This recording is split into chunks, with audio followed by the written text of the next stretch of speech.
हरतालिकेच्या पूजेमध्ये सगळ्यात महत्त्वाच्या असतात त्या या पत्री, अर्थात वेगवेगळ्या फळं आणि फुलं झाडांची पानं.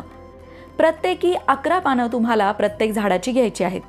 ही पानं तुम्हाला हरतालिकेच्या दिवसांमध्ये बाजारात विकतही मिळतात, ती सुद्धा तुम्ही घेऊ शकता. फुलं घेतली आहेत मी इथे काही पांढरी फुलं, कारण महादेवांची पूजा आहे म्हणून 5 फळं घेतलेली आहेत. कुठल्याही प्रकारची 5 फळं तुम्ही यामध्ये घेऊ शकता. आणि महादेव बनवण्यासाठी वाळू घेतलेली आहे.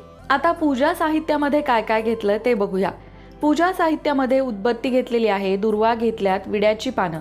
सगळ्यात महत्त्वाचं, आपण इथे महादेवांबरोबर पार्वतीचीही पूजा करतो आणि त्यामुळेच सौभाग्य अलंकार घेतलेले आहेत.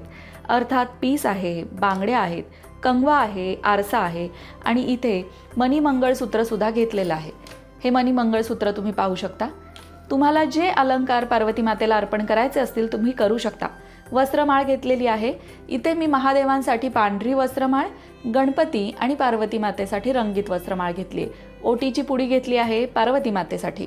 हळदी कुंकू अक्षदा आहे, तुपाची निरांजन आहे, त्याचबरोबर पंचामृत आणि शुद्ध पाणी घेतलं आहे. तर याप्रमाणे आपण आता साहित्याची जमवाजमव केली आहे.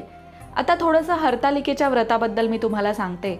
हरतालिकेचं हे व्रत कोणतीही स्त्री करू शकते. जिचं लग्न झालंय ती, जिचं लग्न झालेलं नाहीये ती सुद्धा.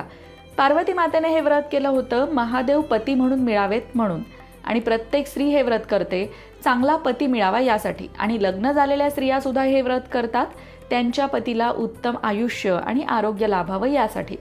आपापला भाव आहे, आपापली श्रद्धा आहे आणि त्या श्रद्धाभावाने ही पूजा केली जाते.